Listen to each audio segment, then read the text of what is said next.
तो सभी को मेरा नमस्कार। तो आज हम नई स्टोरी के साथ हम आ रहे हैं फिर से। तो हमारी कथा का टाइटल का आज का नाम है बालाजी भगवान की दिव्य कथा। ठीक है।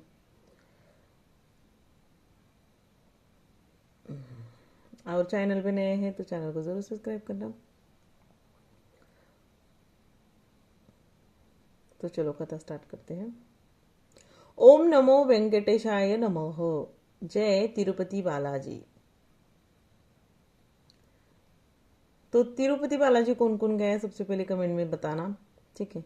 मंदिर कैसा है, किस तरह से है। तो चलो वैसे भी हम क्या होता है, स्टोरी सुनने की आदत होती है सभी को, है ना। चाहे आप गए ना गए या जाना चाहते हैं इसलिए भी सुनते हैं, है ना। होता है, सभी के अलग अलग विचार होते हैं। तो बालाजी भगवान है ना, केवल धन दाता या वरदान देने वाले देव नहीं है। वे कलयुग के साक्षात भगवान विष्णु हैं। ऐसा माना जाता है कि कलयुग में यदि कोई, मैंने अभी हर स्टोरी में बताती हूँ मैं आपको, कि एक तो विष्णु भगवान, फिर शिव भगवान है। तो इन्हीं के रूप है सारे, ये कृष्ण भगवान के इन्हीं के रूप है। हर एक स्टेट में अलग अलग भगवान के बस नाम है। तो ऐसा माना जाता है कि कलयुग में यदि कोई देव प्रत्यक्ष रूप से भक्तों की पुकार सुनता है तो वो है श्री वेंकटेश्वर बालाजी। तो इस भगवान की बहुत आस्था है, बहुत लोग हैं जो जाते हैं। ठीक है।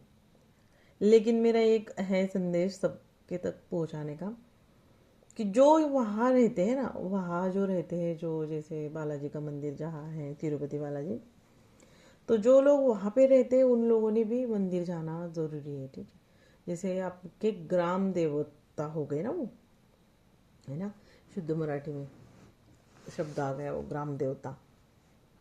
तो मतलब यहाँ दूर दूर से लोग आते हैं, तो आप लोगों ने भी जहाँ जो जिनके यहाँ मंदिर बने हैं एक चक्कर लगाना ही है। मतलब मंदिर में जाके दर्शन करना है। जैसे आप सोचते हो ना कि भाई मेरे को इस मंदिर जाना है, उस मंदिर, तो जो सोच रहे हैं दूर जाने के लिए, सबसे पहले आपके गांव में या आपके आसपास जो भी मंदिर है वहाँ पे जाके पहले आपने क्या करना है, मत्था टेकना है। ये बहुत ज़रूरी है देखना आप, क्योंकि आप लोगों की सुख सुविधा के लिए तो भगवान ने सब आसपास ही रखा है। आपको उस चीज़ की वैल्यू ही नहीं है। और आप मतलब, मैं ऐसा नहीं बोल रही हूँ कि नहीं दूर नहीं जाना है, जाना है, जाना नहीं है ऐसे नहीं है। लेकिन अपने ग्राम देवता जो होते हैं ना, अपने आसपास जो मंदिर बने हैं वहाँ पे एक बार दर्शन करके आना है। फिर आप ऐसे घूमने फिरने के शौक में या आस्था के जैसे विश्वास है, कुछ मन्नत है, फिर वो भी करिए। और अपने जो कुल देवता है उसको कभी मत भूलिए। ठीक है। कम से कम नामस्मरण में रहो, कुल देवता का नामस्मरण करना चाहिए डेली। ठीक है। तो धरती पर अधर्म का बढ़ना। जब कलयुग का आरंभ हुआ धरती पर लोभ बढ़ गया, सत्य कमजोर पड़ने लगा, धर्म संकट में आ गया। तब देवताओं ने भगवान विष्णु से प्रार्थना की, हे प्रभु, कलयुग में मानव को मार्गदर्शन कौन देगा। भगवान विष्णु ने उत्तर दिया, मैं स्वयं पृथ्वी पर वास करूंगा, है ना। वेंकटाचल पर्वत पर अवतरण। भगवान विष्णु ने वेंकटाचल पर्वत तिरुमला को अपना निवास बनाया। वे श्रीनिवास नाम से वहां रहने लगे, पर वे अपने वैकुंठ स्वरूप में नहीं बल्कि एक तपस्वी के रूप में प्रकट हुए। तो माँ लक्ष्मी का वियोग। एक दिन माता लक्ष्मी से अनजाने में एक भूल हो गई। तो क्या भूल हुई, चलो जानते हैं। भगवान नारायण मौन हो गए। माता लक्ष्मी ने क्षमा मांगी। भगवान ने लीला रचते हुए पृथ्वी पर वास करने का निश्चय किया। माँ लक्ष्मी ने भी कहा, मैं भी पृथ्वी पर ही निवास करूंगी। आज भी माँ लक्ष्मी मंदिर के वक्षस्थल में वास करती है ना। माँ पद्मावती बालाजी की अर्धांगिनी है। तो वकुल माता और बालाजी, पृथ्वी पर बालाजी की सेवा वकुल माता ने की। वे भगवान को पुत्र समान प्रेम करती थी। आज भी तिरुपति में कोई भी भोग वकुल माता को अर्पित किए बिना बालाजी को नहीं चढ़ाया जाता। कुबेर से लिया गया ऋण, बालाजी ने मां पद्मावती से विवाह करने हेतु कुबेर देव से ऋण लिया। यही कारण है भक्त आज भी बालाजी को दान देकर उस ऋण को चुकाने में सहभागी बनते हैं। कहा जाता है बालाजी को दिया गया दान कभी व्यर्थ नहीं जाता। लोग बहुत दान करते, मैंने भी सुना, बालाजी के मंदिर जो जाते हैं। एक दिन भगवान ने कहा, जो मुझे गोविंद कहकर पुकारेगा मैं उसकी हर पुकार सुनूंगा। इसलिए तिरुपति में गोविंदा गोविंदा का जय घोष गूंजता रहता है। देखो, अभी आप लोग ये कथा सुनेंगे तो आप लोगों को कितना अच्छा लगेगा। मैं खुद बता रही हूँ तो मेरे को इतना अच्छा लग रहा है, सच में साक्षात जैसे बालाजी के दर्शन ही हो गए बस मेरे आंखों के सामने।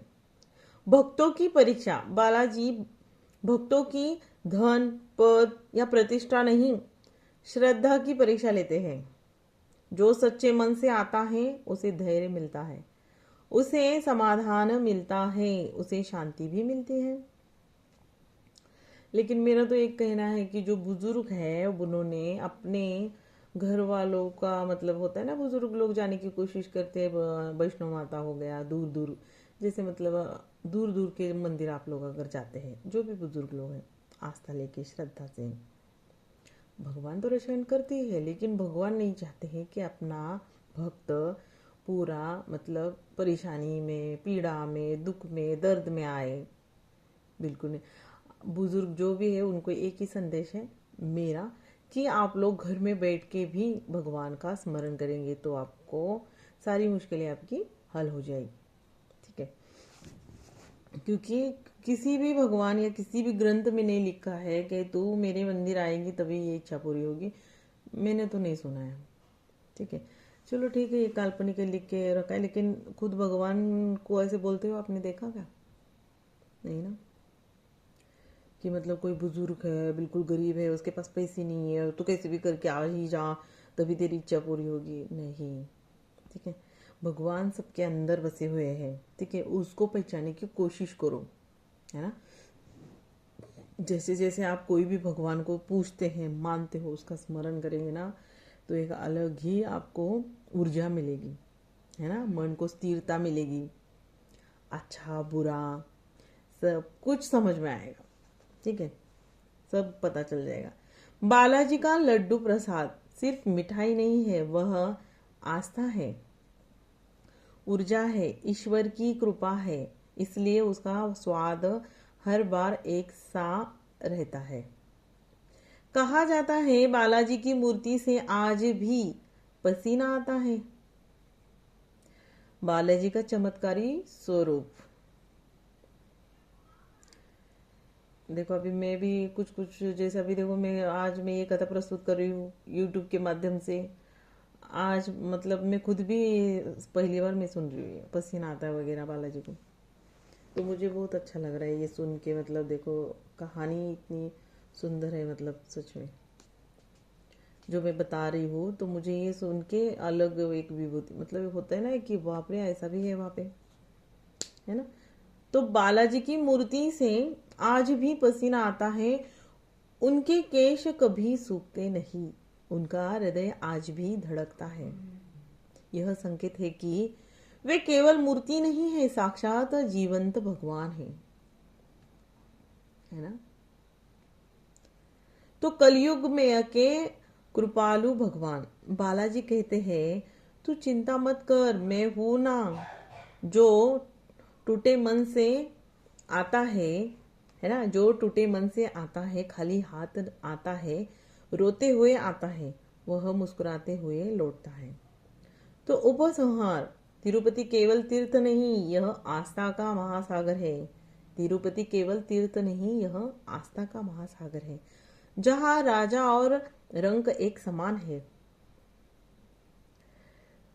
ना। मैंने बोला था ना आपको, राजा का रंक होता है, एक पिछली स्टोरी में या अभी स्टार्टिंग में बोला, क्योंकि घमंड किसी भी चीज़ का नहीं करना चाहिए किसी ने भी, ठीक है। और किसी किसी को ना कुछ भी नहीं रहता फिर भी घमंड रहते हैं, इसलिए भगवान उसको कुछ देता ही नहीं। देख लेना आप। तो अमीर और गरीब एक समान, सभी केवल भक्त होते हैं।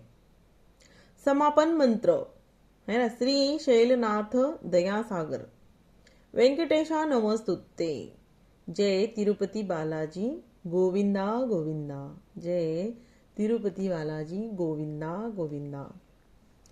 तो सच में देखो, जो बालाजी के भक्त है ना, उनको मानते हैं या आपकी आस्था है कि बालाजी मंदिर जाना है ना, तो उनके लिए देखो ये कथा हमने प्रस्तुत की है।